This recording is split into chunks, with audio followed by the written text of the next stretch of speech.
Hello everyone, welcome once again to City Point. मैं शिवम पांडे, आपका host और दोस्त, एक बार फिर से आपके सामने। इंडियन और वर्ल्ड ज्योग्राफी की सीरीज पैरेलल चल रही है। आज वर्ल्ड ज्योग्राफी में आज चलते हैं थोड़े से अगले कदम की तरफ। और आज जो आप पढ़ने वाले हैं वर्ल्ड ज्योग्राफी में, वहाँ पढ़ने वाले हैं, आज आप क्या पढ़ने वाले हैं?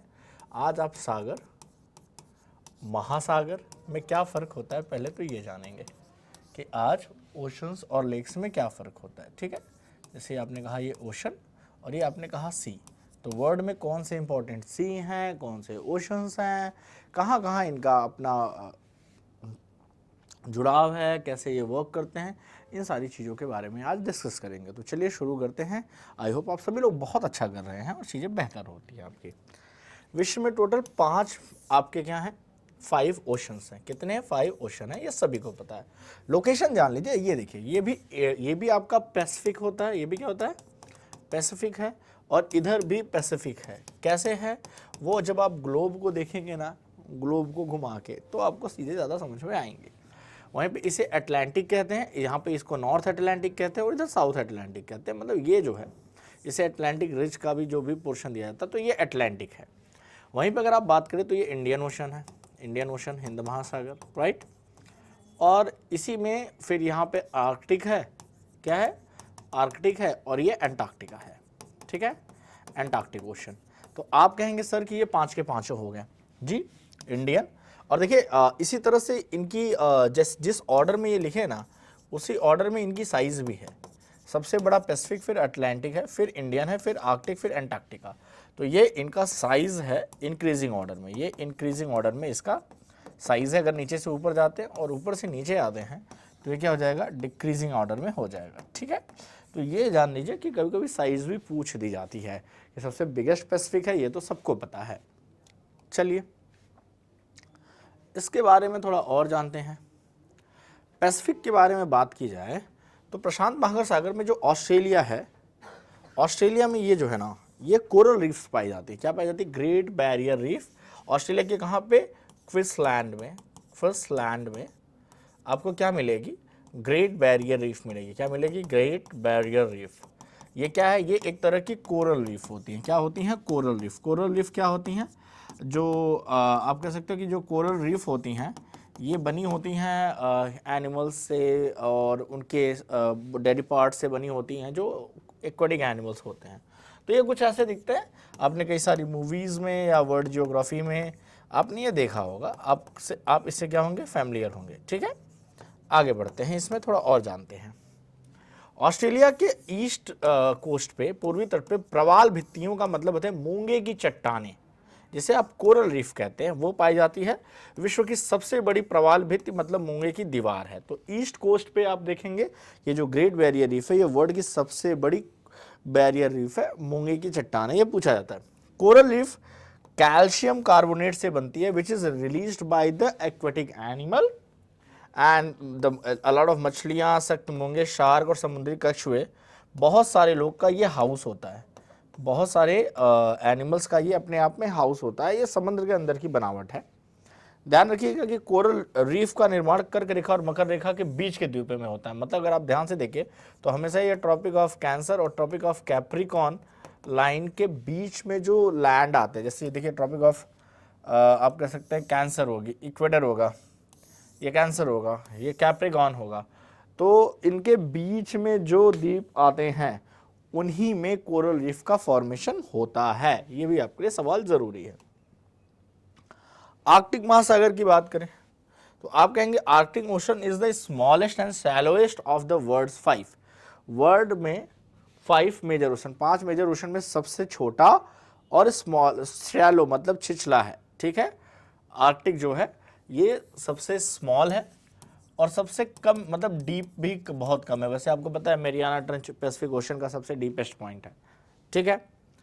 दुनिया का सबसे छोटा महासागर है जो पृथ्वी के नॉर्दर्न पार्ट में स्थित है, ठीक है। इसे छिपता हुआ महासागर भी कहा जाता है, हिडन ओशन कहा जाता है। क्या कहा जाता है? हिडन ओशन भी कहा जाता है। ये लगभग में मैक्सिमम टाइम बर्फ से ढका होता है। वहीं अंटार्कटिका आप देख सकते हैं कि ये सदर्न हेमिस्फीयर में है, ठीक है। तो ये लोकेशन वाइज आप थोड़ा जान लीजिए। हिंद महासागर की बात करेंगे तो इंडियन ओशन, देखिए ये लगभग में ये इसका क्राइटेरिया, ये देखिए यहाँ तक जो आता है, यहाँ तक ये पूरा का पूरा bay of Bengal and Andaman sea and Australia, और ये एरिया इसका क्या क्योंकि यहाँ अंटार्कटिका हो जाता है, ये दोनों साइड पैसिफिक ही है, बीच में उत्तर अमेरिका और दक्षिण अमेरिका में ये अटलांटिक है, ये क्या है अटलांटिक है, ऊपर आर्कटिक है, तो ये इंडियन ओशन का ये क्राइटेरिया। इंडिया के नीचे से देखिए किस तरह से ये इंडियन ओशन है, तो ये आपका इंडियन ओशन होता है। थर्ड लार्जेस्ट है, और जो कि दक्षिण एशिया, अफ्रीका और पश्चिमी ऑस्ट्रेलिया, दक्षिण एशिया मतलब साउथ एशिया, अफ्रीका और ऑस्ट्रेलिया के बीच में इंडियन ओशन से जुड़ा हुआ। ठीक है, हिंद महासागर का सबसे गहरा है सुंडा ट्रेंच। सुंडा ट्रेंच इज द डीपेस्ट, जिससे पहले earlier it was known as Java trench, earlier it was known as Java trench. तो आपको ये भी याद रखना है कि पहले इसको जावा ट्रेंच कहते थे, अभी सुंडा ट्रेंच कहते हैं। तो ये सॉल्ट वाटर सबको ही पता है, approximately 1/5 of the ocean area, and it is the smallest geological and geologically youngest and physically most complex world 3 major ocean, Pacific, Atlantic and Indian. तो यंगेस्ट भी हैं, फिजिकली बहुत ज़्यादा कॉम्प्लेक्स भी हैं, और ये बड़े यंगेस्ट हैं तीनों के तीनों। कौन से? पैसिफिक, अटलांटिक एंड इंडियन, तीनों क्या हैं? यंगेस्ट भी हैं। चलिए, क्षेत्रफल की दृष्टि से मैंने बताया, पहले प्रशांत, फिर अटलांटिक, फिर हिंद, फिर आर्कटिक। वहीं अगर आप गहराई की दृष्टि से भी देखें तो वही है। ठीक है, चाहे डीपेस्ट पॉइंट की बात करेंगे आप, चाहे आप डीपेस्ट पॉइंट की बात करें या एरिया की बात करें, ठीक है, ये सब पूछे जाते हैं, इंपॉर्टेंट है, इनको नोट डाउन करते हुए चलते जाइए। ठीक है, आगे आते हैं। कैस्पियन सी, अभी तो हमने ओशंस देख लिया, अब सी देखिए। सी क्या होता है? छोटी वाटर बॉडी को जो मतलब लैंड पार्ट से घिर जाते हैं कहीं ना कहीं से, तो फिर हम उनको सी बोल देते हैं, उन्हीं ओशंस को।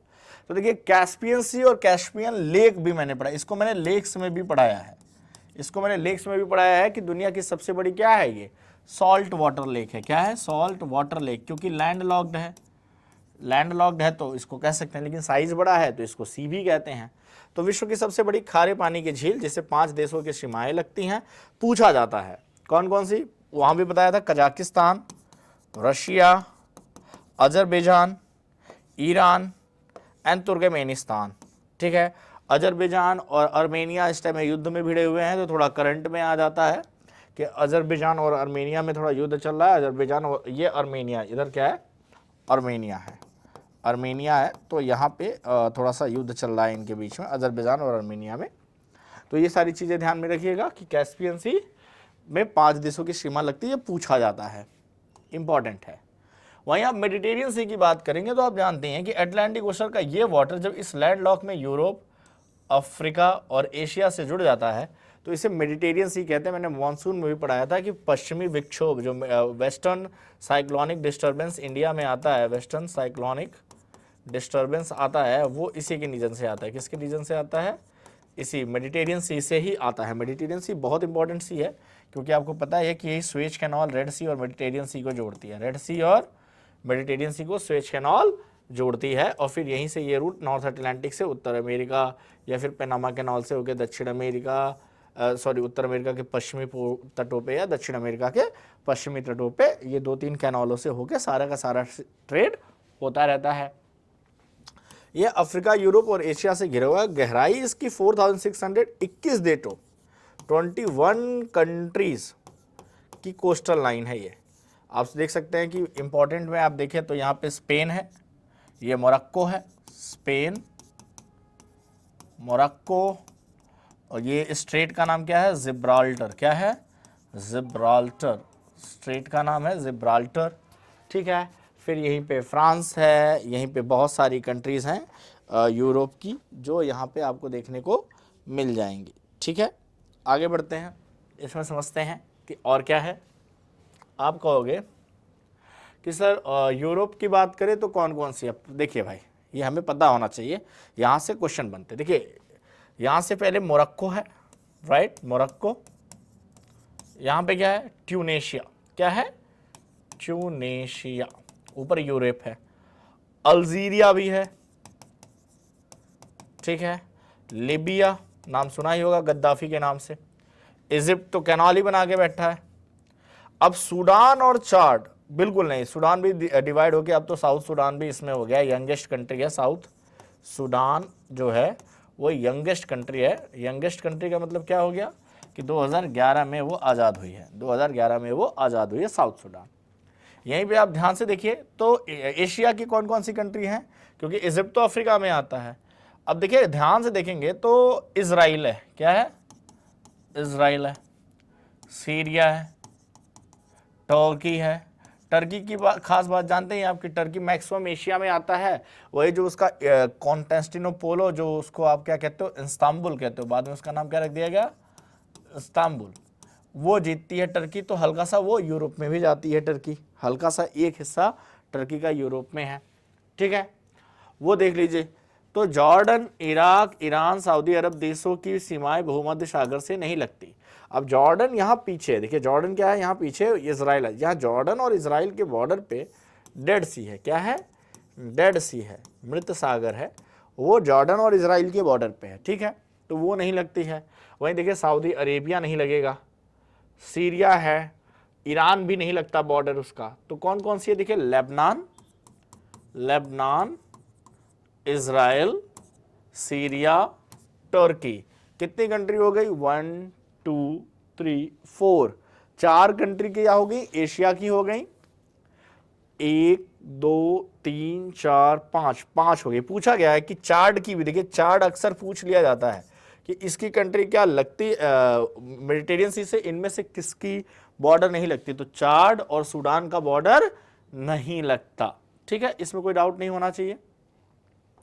और एशिया की तो बहुत, यूरोप की तो बहुत सारी लगती हैं, तो यूरोप में तो काउंट करेंगे तो बहुत ज़्यादा टाइम लग जाएगा, ठीक है। अब आते हैं यूरोप में, आता है ब्लैक सी, ये बहुत इंपॉर्टेंट है, ब्लैक सी बहुत इंपॉर्टेंट है। ब्लैक सी की बात करें, इसकी गहराई 2212 मीटर ही है, बट ये 6 देशों से लगती है, तो सीमा पूछी जाती है।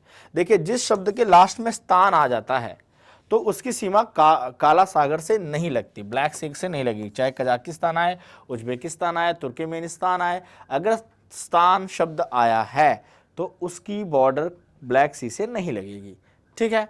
अब देखिए रोमानिया, बुल्गारिया, यूक्रेन, टर्की, देखिए टर्की तो पूरा का पूरा बाउंड्री लाइन ही लेके बैठा है, जॉर्जिया एंड रशिया। और देखिए रूस और यूक्रेन कितने आसपास हैं, ये जो वॉर चल रही है, तो ये सब ब्लैक सी से जुड़े हुए कंट्रीज हैं। देखिए यूरोप में ये ब्लैक सी के आसपास हैं, काला सागर, ठीक है।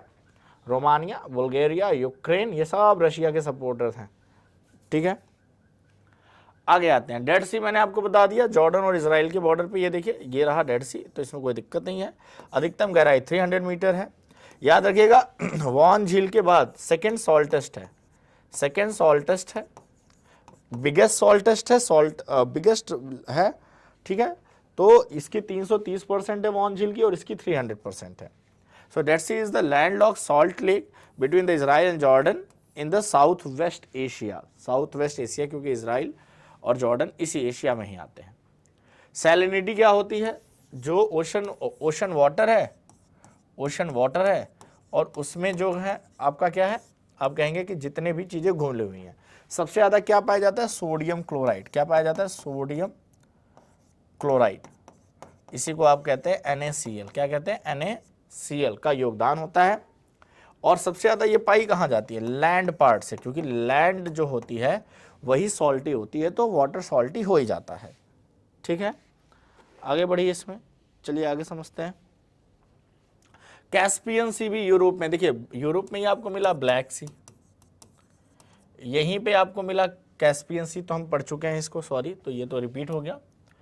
अब आते हैं साउथ चाइना सी, ये बड़ा दिक्कत है, ये बड़ा ज़्यादा आपको दिख रहा है कि इशू है, तो साउथ चाइना सी को समझिए, साउथ चाइना सी इंपॉर्टेंट है। देखिए ध्यान से देखा जाए तो साउथ चाइना सी, चाइना के बॉर्डर के पास जो ये सी का राउंड है यही है, लेकिन यहाँ देखिए कई सारी आइलैंड कंट्रीज हैं, क्या है, अब चाइना कहता है कि ये भी हमारा हिस्सा है, ये भी हमारा हिस्सा है, मतलब इंडियन ओशन का भी कुछ हिस्सा और इधर का पूरा हिस्सा चाइना क्लेम करता है। तो बहुत सारी आइलैंड कंट्री हैं, और ये सारी कंट्री भी कुछ कुछ हिस्सा अपने आप में क्लेम करती हैं, ये भी क्लेम करती है कि नहीं ये हिस्सा मेरा है, ये हिस्सा मेरा है, और चाइना कहता है कि साउथ चाइना सी उसका है। तो ये सारा कन्फ्लिक्ट वहाँ चलता रहता है। चीन के दक्षिण में स्थित एक सागर है जो कि प्रशांत महासागर का भाग है, देखिए किसी न किसी ओशन का ही भाग होते हैं। तो देखिए इंडियन ओशन का तो बॉर्डर ये पहले ही फिक्स है कि ये पूरा इंडियन ओशन है। साउथ यहाँ अब जितना साउथ चाइना सी का एरिया वो बढ़ाएगा उतना ही वो पैसिफिक ओशन में अपना दबदबा बढ़ाना चाहेगा। और वहीं उत्तर अमेरिका, नॉर्थ अमेरिका बिल्कुल नहीं चाहेगा, अमेरिका नहीं चाहेगा यूएसए कि ये पैसिफिक ओशन में अपना दबदबा बढ़ाए, ना यहाँ से जापान बढ़ने देगा, जापान भी नहीं चाहेगा कि पैसिफिक ओशन में अपना दबदबा बढ़ाए। अधिकतम गहराई 5016 है। बेरिंग सागर क्या है? ये प्रशांत महासागर का एक सी है, बेरिंग सी, जो एशिया और उत्तर अमेरिका में अलास्का के बीच अलास्का में स्थित है और बेरिंग स्ट्रेट भी है। ध्यान से देखिए, अब ये रहा हमारा एशिया का रशिया, ये देखिए रशिया है, मैंने कहा ना रशिया है, और ये रहा यूएसए का अलास्का। अगर आप ध्यान से इसको इरेज करें तो आप पाएंगे कि ये हिस्सा अलास्का है और यहीं से कनाडा होता है, और इधर का अलास्का जो हिस्सा क्या है, रशिया ने यूएसए को बेच दिया था। अब इसी से यहाँ पर तक आर्मी रहती है अमेरिका की, राइट। अदरवाइज अमेरिकन कॉन्टिनेंट में भी रशिया का हिस्सा होता, ठीक है, लेकिन रशिया ने कहा इसको मेंटेन कैसे करेंगे, सैन्य खर्चे ज़्यादा आएंगे, वर्ल्ड वॉर वगैरह में इसको ऑक्यूपाई करना, मेंटेन करना एक टफ टास्क होता है, ठीक है। तो इसमें ये बेरिंग स्ट्रेट, इसी एरिया को कहते हैं बेरिंग स्ट्रेट, इस स्ट्रेट को कहते हैं, इस वाटर बॉडी को बेरिंग स्ट्रेट, क्योंकि ये क्या है, ये दो लैंड बॉडी, स्ट्रेट क्या होती है, जब दो लैंड मासेस के बीच से कोई वाटर बॉडी जाती है, और इसी को बेरिंग सी भी कहते हैं। तो बेरिंग सी और बेरिंग स्ट्रेट दोनों किधर आते हैं, आपको कि सर नॉर्थ पोल पे आते हैं। किधर आते हैं? North Pole. अगर ऊपर से नीचे की तरफ आए तो सबसे पहले आने वाला स्ट्रेट कौन सा है? बेरिंग स्ट्रेट है, नॉर्थ पोल पे आते हैं, ठीक है। और वहीं देखिए ऑस्ट्रेलिया में तस्मान सी है। तस्मान सी क्यों है? क्योंकि यहाँ पे ये तस्मानिया है, तस्मानिया का नाम नहीं सुना होगा तो इसलिए इसको तस्मान सी कहते हैं। ये न्यूजीलैंड और ऑस्ट्रेलिया के बीच में, किसके बीच में है? न्यूजीलैंड और ऑस्ट्रेलिया के बीच में है, ठीक है। तो तस्मान सागर ऑस्ट्रेलिया और न्यूजीलैंड के बीच में है, वहां पे एक स्टेट भी आएगी। जब स्टेट पढ़ाऊंगा स्टेट के बारे में तो स्टेट्स के सारे जिक्र करूंगा, लेकिन इन चीजों को अगर आप याद रखेंगे तभी आपके लिए आसान होगा स्टेट पढ़ना, ठीक है। तो ये समझ लीजिए। अधिकतम गहराई की बात करें तो कैरेबियन सी है, साउथ चाइना सी, फिर बेरिंग से, भूमध्य और जापान सागर।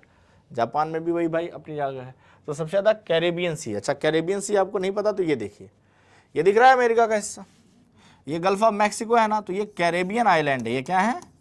कैरेबियन आइलैंड है, और कैरेबियन आइलैंड के पास का ही हिस्सा कैरेबियन सी कहा जाता है, इसी को हम कैरेबियन सी कहते हैं, ठीक है।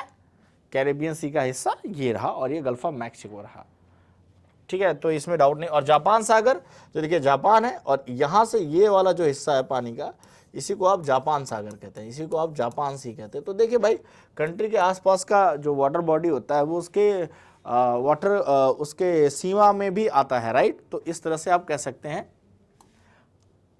देखिए, तो उत्तर से काला सागर से, दक्षिण से भूमध्य सागर और पश्चिम से देखिए टर्की, 3 साइड से, नॉर्थ से ब्लैक सी और साउथ से मेडिटेरियन, और आप देखेंगे पश्चिम से एक मरमरा सी है, ठीक है, मरमरा सी, और इसी के पीछे उसका इस्तांबुल है, ठीक है।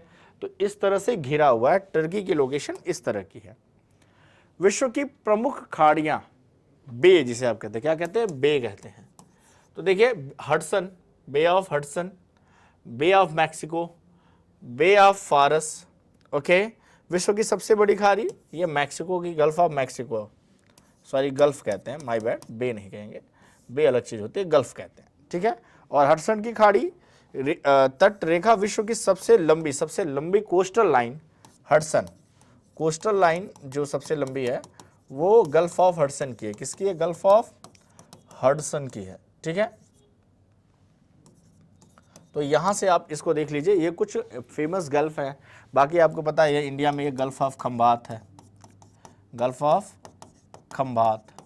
गल्फ बनते कैसे? देखिए, जब लैंड के हिस्से को इरोड करते करते लगभग में 3 साइड से लैंड से लॉक्ड हो जाए, लैंड लॉक्ड हो जाए, और वन साइड वाटर बॉडी हो, वन साइड वाटर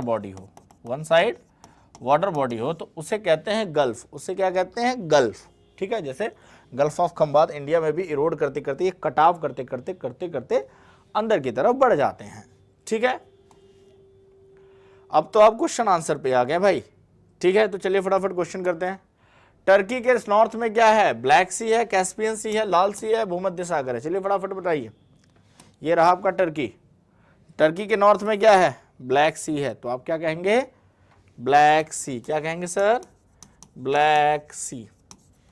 टर्की किन के मध्य स्थित है? तो ब्लैक सी, कैस्पियन सी, जी नहीं, ब्लैक सी, भूमध्य सी, जी हाँ, ब्लैक सागर और मेडिटेरियन सी और ब्लैक सी के बीच में है। निकली में से पश्चिम से पूर्व की तरफ क्या है? पश्चिम से पूर्व मतलब वेस्ट टू ईस्ट आइए तो क्या है?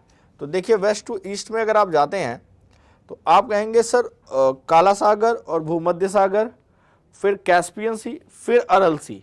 जी हाँ, तो इस तरह से आपका आंसर इसमें हो जाएगा। आगे बढ़िए। जिस महासागर को सारगैसो सागर से संबंधित है वो कौन सा है? सारगैसो सी कहाँ पे है? जरा सोच के बताइए आप लोग। तो सारगैसो सी किस ओशन में है? सारगैसो सी किस ओशन में? जरा सोच के बताइए।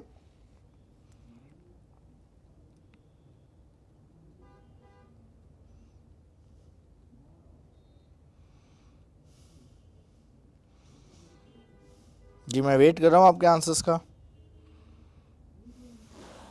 सारगैसो सी है नॉर्थ अटलांटिक से। किससे है? नॉर्थ अटलांटिक से है। और इसका मतलब इसका पानी कैसा होगा? अति ठंडा होगा। क्या होगा?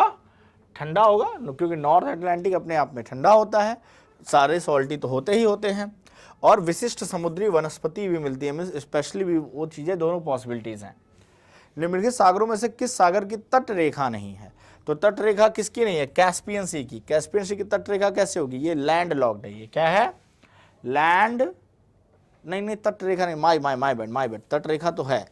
ओजोव, ये जो ओजोव सी है, ओजोव सी, ये एक ओशन के बीच का ही पार्ट है। तो इसके आसपास जो ओजोव सी है, इसके आसपास कोई भी तट रेखा नहीं है।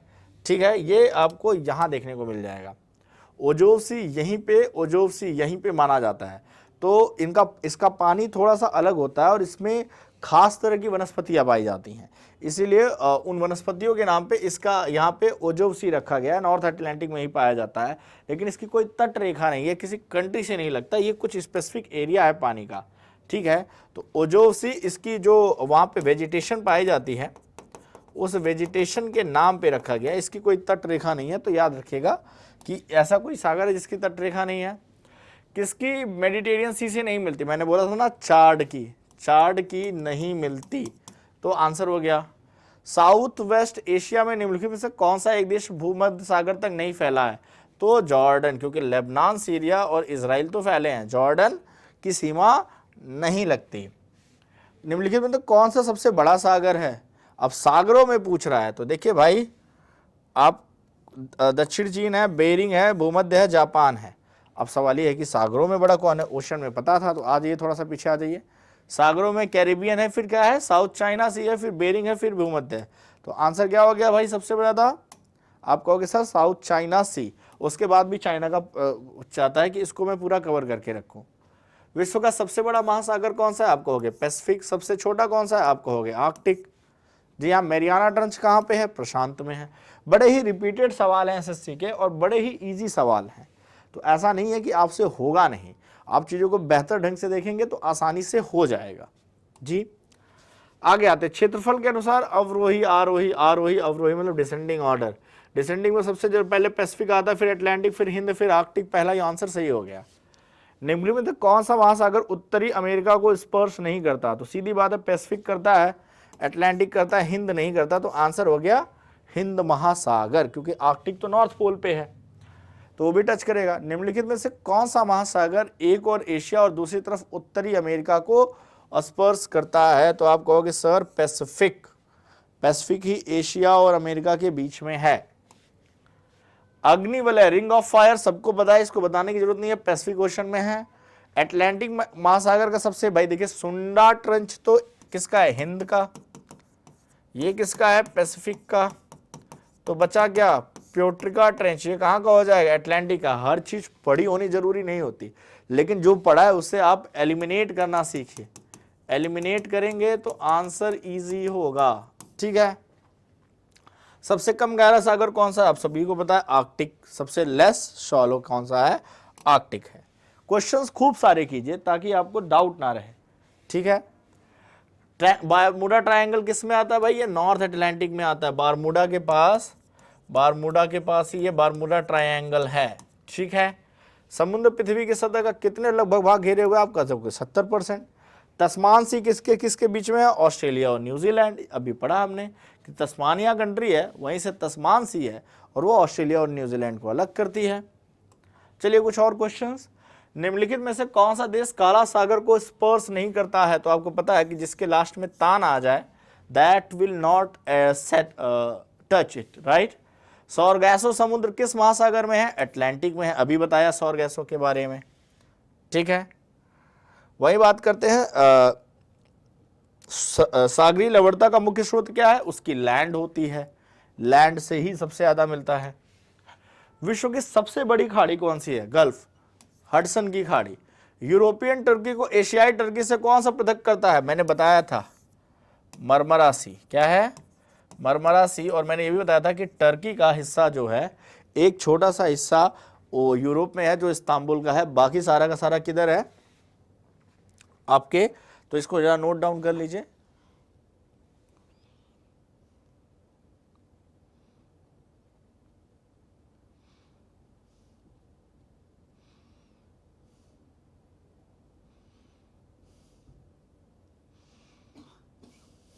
चलिए आगे बढ़ते हैं। मरमरा जैसा नाम है वैसा ही आपको याद रखना है। चलिए लास्ट फ्यू क्वेश्चंस।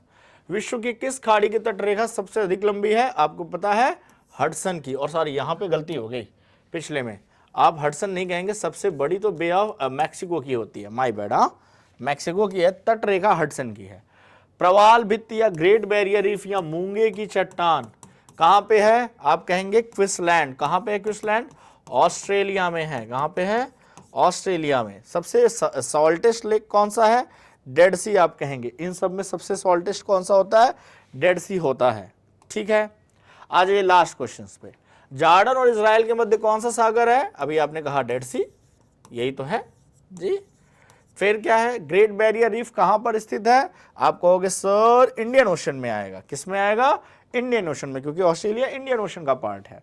सुंडा ट्रेंच कहां पे है? हिंद महासागर की सबसे डीपेस्ट पॉइंट कौन सी है? सुंडा ट्रेंच। तो देखिए आपका यही वीडियो एंड होता है और आपने कुछ 35 क्वेश्चंस की प्रैक्टिस की है और आपने पढ़ा आज सी और ओशन के बीच का डिफरेंस, ओशन के बीच का डिफरेंस पढ़ा आपने। और इसी के साथ आपने क्या पढ़ा?